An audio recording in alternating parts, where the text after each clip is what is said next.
오늘은 우리가 예수님이 부활하신 날을 기념하는 날입니다. 근데 사실 주님이 부활하신 날을 기념하는 건 오늘 하루가 아니죠. 매 주일이 다 우리가 주님을 부활하신 날을 기념하는 주일입니다. 그런데 오늘 우리가 한번 생각해 보죠. 여러분, 예수님이 부활하신 것을 믿습니까? 아십니까? 알고 믿습니까? 네. 우리가 지금 적어도 이 자리에 있는 우리 모두는 주님이 부활하신 것을 믿는 사람들입니다. 믿으니까 지금 앉아 있는 거예요. 그런데 여러분, 죽은 자의 부활가 죽었다가 살아난다는 이것을 참 믿기 어렵습니다. 그래도 우리는 적어도 일단 여기까지는 믿습니다. 그럼 이제 두 번째, 여러분, 그 주님의 부활이, 주님은 하나님의 아들이시니까, 하나님이시니까 부활하신 거고, 그 사건이 그걸로 끝난 것인가요? 아니면 그 주님의 부활이 곧 우리의 부활을 보증하고 증거하는 것이라는 것을 믿습니까?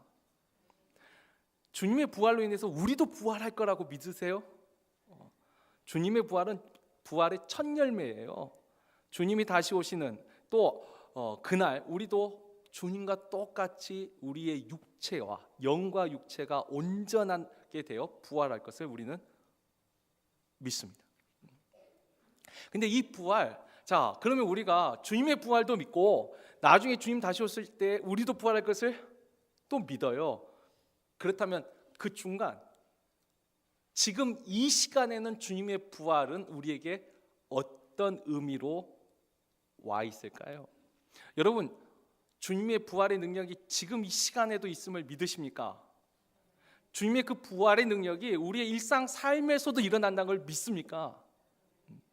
오늘 우리가 정말 주님의 부활에 대해서 알고 있는지 아니면 정말 믿고 있는지, 그리고 그 부활의 능력을 내가 지금 진짜 체험하고 있는지. 체험한다고 하니까 아니 그럼 우리 다 지금 죽어야 되네요? 죽었다가 살아나지 체험한 거예요? 아니, 정말 부활의 능력이란 게 무엇인지 오늘 우리가 말씀을 통해서 한번 묵상하고 은혜를 나누고자 합니다. 여러분, 우리가 이 마태, 마가, 누가, 요한 이 복음서가 우리 주 예수 그리스도에 대해서 설명을 하고 있어요. 이 주님의 죽음과 부활에 대해서 증거를 하고 있는데, 이 마태복음의 경우는, 그 마태복음은 주로 마태는 과거 하나님이 예언하신 말씀, 그 말씀, 예언이 성취되었다, 그것을 근거로 우리 주 예수 그리스도를 하나님의 아들이요 그의 죽음과 부활이 예언되었고 그것이 성취되었다라고 지금 말을 하고 있다면, 마가는 주님이 이 땅에서 행하신 일, 그 사건들을 통해서 이와 같은 일들이 곧 그가 하나님이요 메시아요, 그의 죽음이 우리의 죄를 대속하시는 그의 죽음이요 그가 영광의 부활로 들어갔다는 것을 사건을 위주로 증거하는 것이 마가입니다. 우리가 읽었던 지금 이 누가는 이제 누가는 예언의 성취 또 사건보다 그 예수를 실제로 만났던 사람들에게 좀 초점을 둡니다. 이 예수를 만났던 사람들이 어떻게 증언하고 있는가. 그래서 이 사람들의 증언을 통해서 예수를 증거합니다. 나중에 요한복음은 이제 신학적인, 여기는 이제 철학이 들어가요. 신학이 들어가서 예수를 설명을 합니다. 자, 아무튼 이 누가복음에 그래서 보면은 누가복음에는 예수를 만난 사람들의 증언들이 꽤 많이 나옵니다. 특별히 오늘 우리가 읽었던 이 본문, 우리가 엠마오로 가는 두 제자라고 복음성가도 있는데, 이 엠마오로 가는 두 제자, 그 중에 이름이 한 명은 기록이 되는데 글로바라는 사람이 기록이 되어 있습니다. 이 글로바의 증언을 통해서 이 마가는 이 부분에서 딱 두 절로 짧게 기록을 했어요. 그러나 누가는 사람의 증언이 굉장히 중요했기 때문에 이 글로바라는 사람이 어떻게 예수의 부활을 증언하고 있는지 우리에게 지금 자세히 설명해 주고 있습니다. 자, 먼저 우리가 일단 글로바라는 사람이 어떤 사람인지 좀 알고 가는 것이, 그가 예수의 부활에 대해서 어떻게 증언하는지 그 변화를 이해하는 데 도움이 될 겁니다.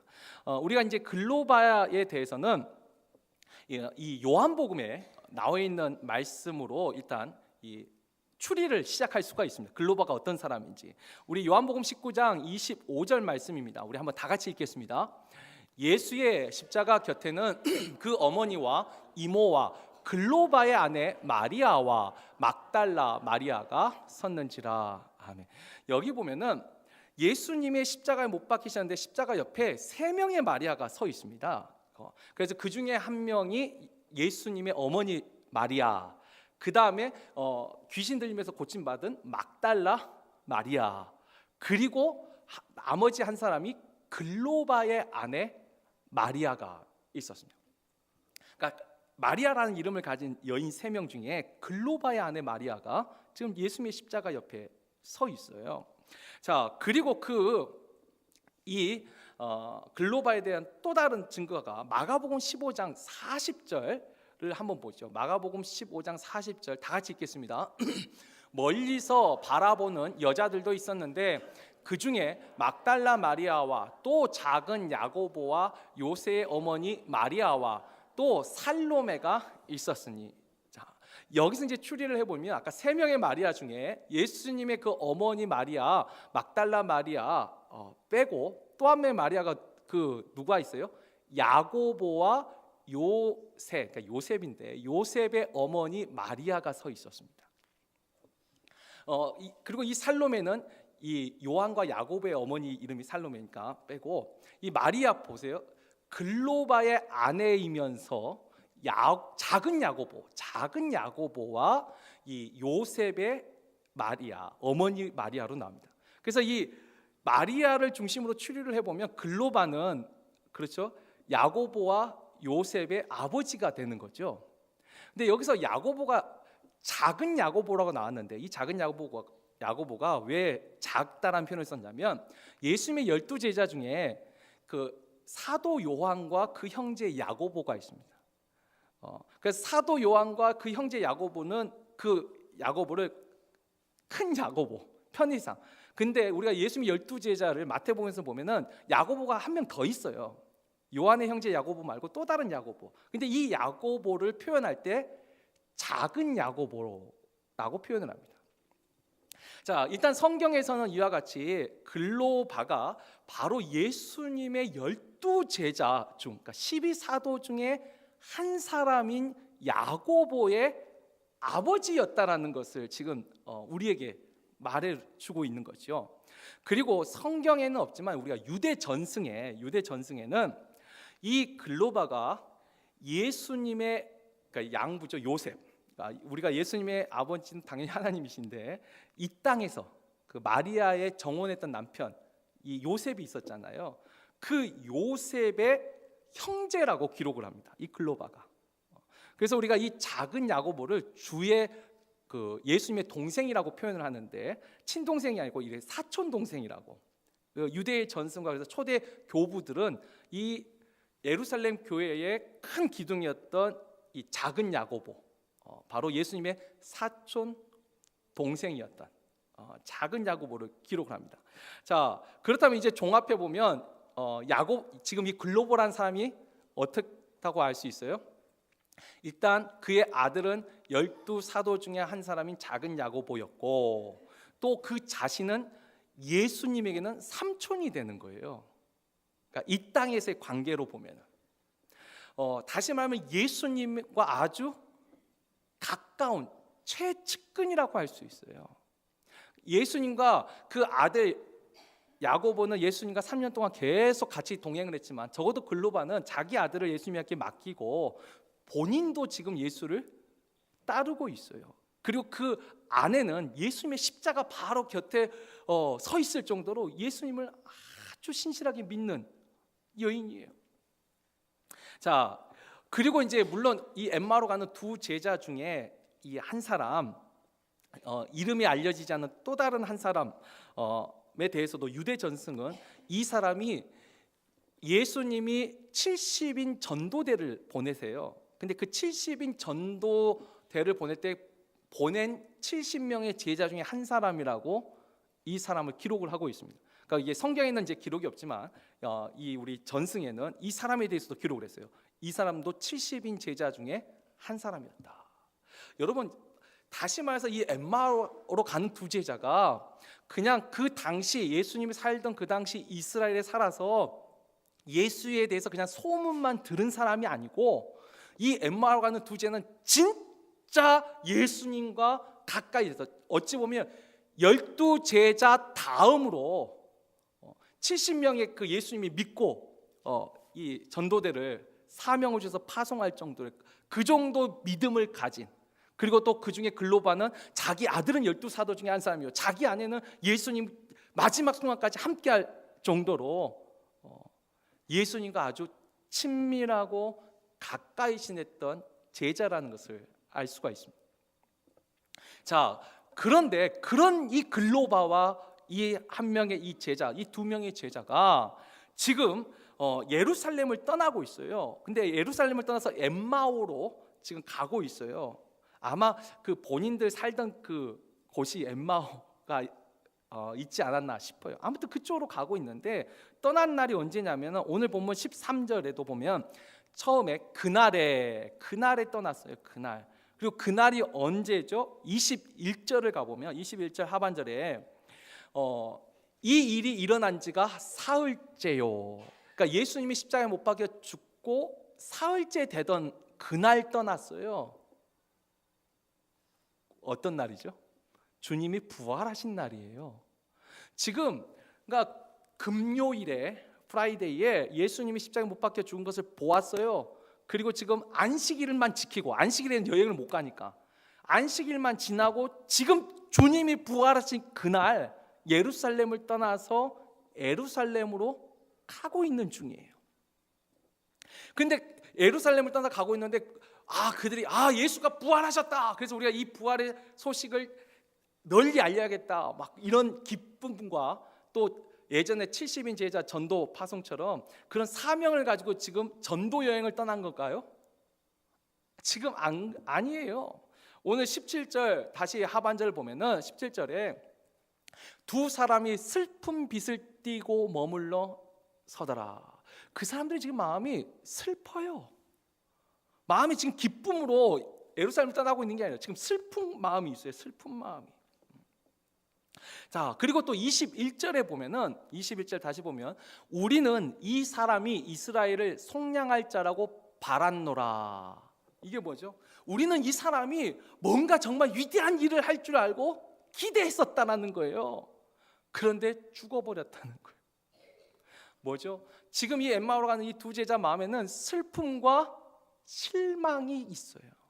예수님의 바로 곁에서 최측근에서 가장 가까이 지내던 두 사람이 지금 슬픔과 실망을 안고 예루살렘을 떠나 지금 자신들의 삶의 터전으로 그냥 돌아가고 있는 중이에요. 돌아가고 있어요. 자, 그렇다면 일단 이들은 왜 실망했을까요? 왜 예수님에 대해서 실망했을까? 우리가 이제 보시면 19절을 보죠. 19절에 보면 이 사람은 나사렛 예수인데 그는 하나님과 모든 백성 앞에서 말과 일에 능하신 선지자이거늘. 이 예수님은 정말 대단한 사람이었어요. 말씀도 너무 잘하고 그가 행하신 일들은 너무 놀라운 미라클, 기적들이에요. 정말 놀라운 일을 했었어요. 그래서 기대를 했어요. 분명히 기대를 했어요. 그런데 어떻게 해요? 20절에 보면은 그런 선지자였는데 우리 대제사장들과 관리들이 사형 판결에 넘겨주어 십자가에 못 박았느니라. 우리 관리들이, 우리의 지도자들이 그를 죽였다는 거예요. 그가 그와 같이 말과 일에 능한 선지자로 하나님의 아들로서, 하나님의 아들로서 선지자로서 그런 사람을 우리 지도자들이 그 사람을 죽였다라는 거예요. 거기서 오는 실망이에요. 지금 슬픔과 사랑하는 따르던 그 선생 랍비였던 예수님이 죽어서 슬프고 또 뭔가를 기대를 했었는데 그 기대가 이루어지지 않으니까 실망했고 그래서 지금 떠나는 것이에요. 자, 근데 여기에 또 하나가 있어요. 슬픔과 실망만 있는 것이 아니고 하나 더 있는데 22절부터 24절을 보면은 아까 있죠. 지금 떠나는 날이 언제예요? 주님이 부활하신 날이잖아요.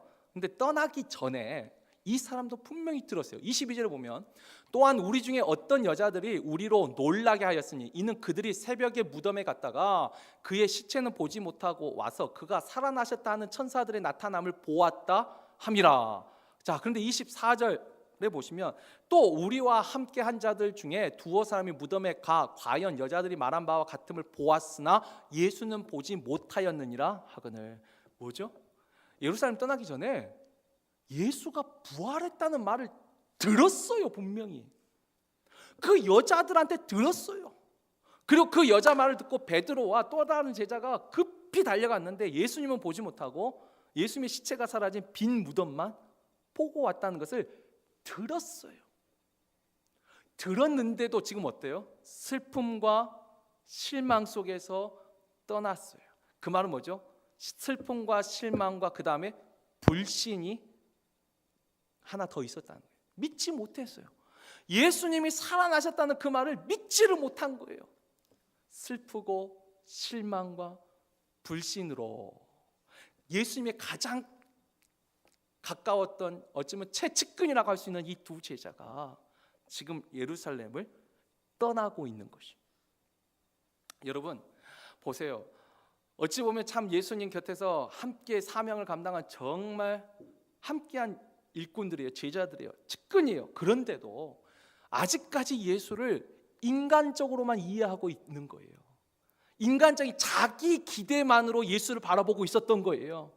이 사람은 말과 그 일에 능한 선지자라. 그래서 우리를 이 로마로부터 아마 똑같은 생각했을 거예요. 이 뭔가 이 현실적인 구원과 현실적인 어떤 혜택을 줄 알고 기대를 했었어요. 소망을 가졌어요.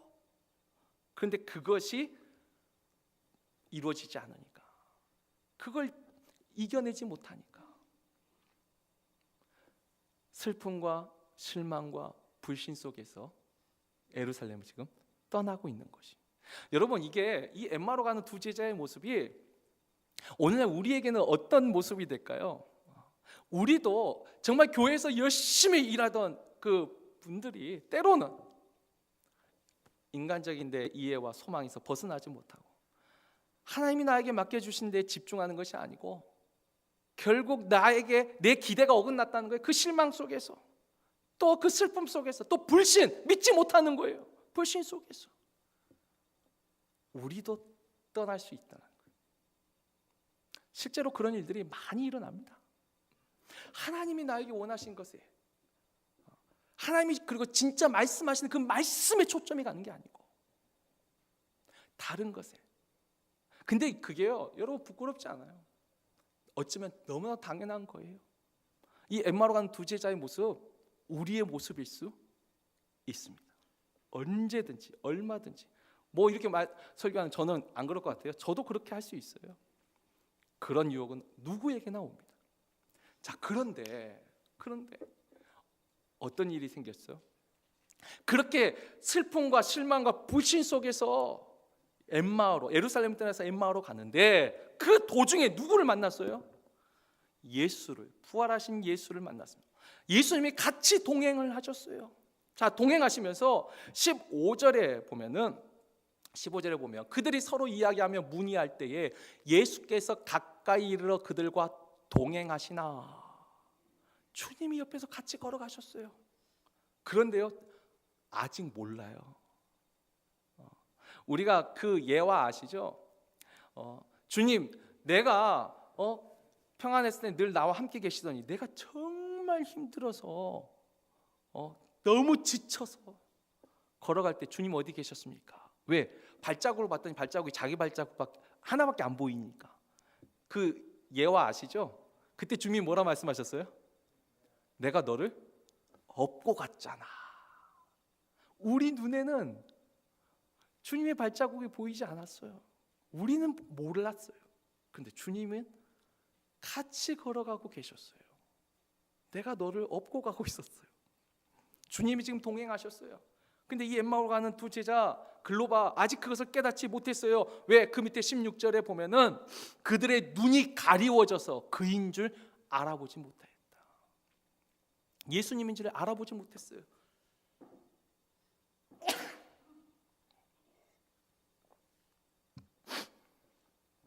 자, 그렇게 오랫동안 같이 다녔는데도 알아보지를 못했어요. 그럴 때 주님이 무슨 일을 하셨죠? 우리가 이제 주님이 하신 일을 잘 보셔야 돼요.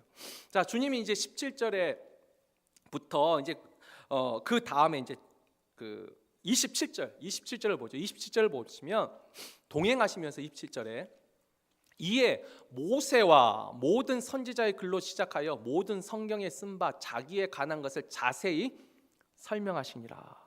모세와 모든 선지자의 글이라. 모세와 모든 선지자의 글은 뭘까요?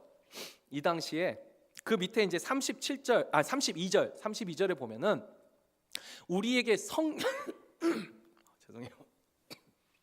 성경을 풀어 주실 때 이게 성경이에요. 자, 그러면 예수님 당시 성경은 뭘까요? 신약 성경인가요? 마태, 마가, 누가 이 복음이에요? 구약 성경이에요. 구약 성경을 가지고 그것을 설명해 주셨어요. 구약을 풀어 주셨어요. 말씀을 풀어 주셨어요. 그런데 아직 말씀을 풀어 줄 때도 아직까지도 몰랐어요. 그럴 때에도 마음은 뜨거워졌는데 아직도 주님을 알아보지 못했어요. 근데 언제 알아봤어요? 이제 30절, 31절인데 30절 보면 이제 저녁에 이제 길을 가다가 이제 날이 좀 저물어졌어요. 원래 예루살렘과 엠마오는 실제로는 한 3시간에서 4시간 거리예요. 그렇게 멀지 않아요. 그러니까 아마 이 엠마오로 가는 두 제자가 그 아침에 그 여자의 이야기도 듣고 그 달려갔던 베드로 이야기도 듣고 보니까 아마 이제 점심 먹고 오후에 출발한 것 같아요. 그래서 오후에 출발하다가 얘기하니까 이제 저녁이 돼서 날이 어두워지니까 우리 같이 식사합시다 해가지고 예수님하고 같이 이제 그 식당이죠. 그 우리 식으로 하면 음식 먹으러 들어갔어요. 근데 거기서 주님께서 그들과 함께 음식 잡수실 때 떡을 가지사 축사하시고 떼어 그들에게 주시니, 이게 뭐죠? 각자 자기 식사를 가지고 먹는 게 아니고 주님이, 이게 유대인들 식사는 원래 자기 다 개인 프라이빗 접시를 줘서 원래 먹어요. 근데 떼어서 주셨어요. 뭐가 생각나죠? 성찬이에요. 마지막 6월절 만찬 때 하셨던 그 성찬이 생각나는 거예요. 근데 이 성찬을 할 때 31절을 보면 그들의 눈이 밝아져 그인 줄 알아보더니, 그제서야 알아봤어요. 성찬을 할 때 알아봤어요. 눈이 밝아졌어요. 이게 뭐죠? 여러분, 성령님이 그들의 눈을 그제서야 열어주신 거예요. 여러분, 우리가 부활절에 예배를 통해서 말씀을 듣고 또 성찬을 하는 의미가 있어요. 우리는 말씀과 성찬을 통해서 성령이 역사하는 줄 믿습니다. 우리가 믿음으로 참여할 때 성령이 눈을 열어주시는 거예요. 그 비늘을 벗겨주시는 거예요. 그 슬픔과 실망과 불신 속에 있는 두 제자의 마음을, 문을 열어주셨어요. 그제서야 33절 보면 그분이 주님이구나. 근데 주님이 어디론가 사라지셨어요. 그러니까 이 엠마오가 간 두 제자가 지금 저녁 때죠. 날이 저물렀으니까 어떻게 해요? 신속히 바로 33절 곧 그때로 일어나 예루살렘으로 다시 돌아갑니다. 다시 돌아가 봤더니 11제자 및 그들과 함께한 자들이 모여 있어. 그들도 지금 저녁에 아마 마가의 다락방이었던 것 같아요. 거기 또 모여 있어요. 거기 가서 글로바가 말을 해요. 35절에 두 사람도 길에서 된 일과 예수께서 떡을 떼심으로 자기들에게 알려지신 것을 말하더라. 여러분, 길에서 되신 일이 뭐죠? 길에서 된 일, 그게 말씀을 풀어주신 거예요. 길에서 된 일은 말씀이에요. 그리고 떡을 떼신 일은 성찬이. 주님께서 직접 우리에게 말씀을 가르쳐 주시고 우리에게 성찬을 베풀어 주셨다. 그 주님이 부활하셨다. 그래서 우리가 떠났지만 다시 이 늦은 저녁에 다시 급하게 돌아와 증언하노라. 지금 누가는 글로바의 증언을 통해서 예수님이 부활했다는 것을 우리에게 증거하고 있습니다. 그렇게 슬픔과 실망과 불신 속에서 떠났던 그 두 사람이 그 당일날 다시 급하게 떠날 때 제자들이 아쉬워하면서 잘가 인사했겠죠. 근데 그 사람이 떠날 때는 슬픈 얼굴로 떠났는데 올 때는 막 놀래서 그 기쁨과 환희로 막 달려왔을 거 아니에요. 그 사람이 증언했다는 거예요. 주님이 부활하셨다는 거예요. 그 부활하신 예수님이 나에게 말씀을 가르쳐 주시고 나에게 성찬을 베풀어 주셨다는 거예요. 여러분, 이게 부활의 능력입니다. 우리는 부활의 능력하면 말 그대로 진짜 죽었다가 육체의 이 생명, 우리의 생각은 늘 한정돼요. 육체의 생명이 꺼졌다가 살아난 그것을 부활이라고. 물론 그게 부활입니다. 그러나 부활의 능력은 우리의 삶 속에 슬픔 대신 기쁨을, 재 대신 화관을 씌우시는 이것이 하나님의 능력이요 하나님의 부활의 능력임을 믿으시기를 주의 이름으로 축원합니다. 슬픔을 바꿔주신 거예요. 적으로 이 엠마오로 가는 두 제자는 진짜 부활하신 예수님을 만났고 진짜 부활을 믿은 거예요. 진짜 부활을 믿는 사람은 그 능력을 체험할 수 있어요. 슬픔이 기쁨으로 바뀌었어요. 실망이 다시 소망으로 다시 바뀌었어요. 불신, 믿지 못했던 것이 믿음으로 바뀌었어요. 근데 이것을 인간의 이성과 의지와 결단으로 바꿨나요? 아니요. 이 작은 믿음이지만 말씀을 듣고 성찬에 참여할 때 성령님이 열어주셨어요. 그 성령님이 오늘 이 시간에도 역사하심을 주의 이름으로 축원합니다. 여러분, 그것을 믿으세요. 이게 진짜 부활의 능력이에요. 우리가 실망하고 낙심하여서 주저앉을 수 있어요. 여러분, 그거 부끄러워하지 마세요. 사람이라면 다 똑같아요. 아니, 그 불의 선지자 엘리야도 로뎀 나무 밑에 내려갈 때가 있어요. 그 용감한 골리앗과 싸웠던 다윗도 블레셋으로 망명할 때가 있어요. 여러분, 어느 누구나 사망의 음침한 골짜기로 내려갈 수 있습니다. 그런데 우리가 예수의 부활을 믿으면 그 능력이 우리 가운데 역사하십니다. 우리가 하나님 앞에 가고 주님 재림하실 때 그 영과 육의 온전한 부활뿐만 아니라 이 땅에 사는 날 동안에도 이루어지는 하나님 나라처럼 영원한 하나님 나라의 완성뿐만 아니라 이 땅에서도 부활의 능력은 우리의 삶 속에서 역사하실 것입니다. 저도 말씀 준비하면서 하나님, 그와 같은 일들, 저도 부활의 능력 전혀 앞이 안 보여요. 뭘 어떻게 해야 될지, 뭘 어떻게 해야 될지를 모르겠어요. 그때 그랬죠. 아무것도 할 수 있는 것이 없다 할 때 기도하는 거예요.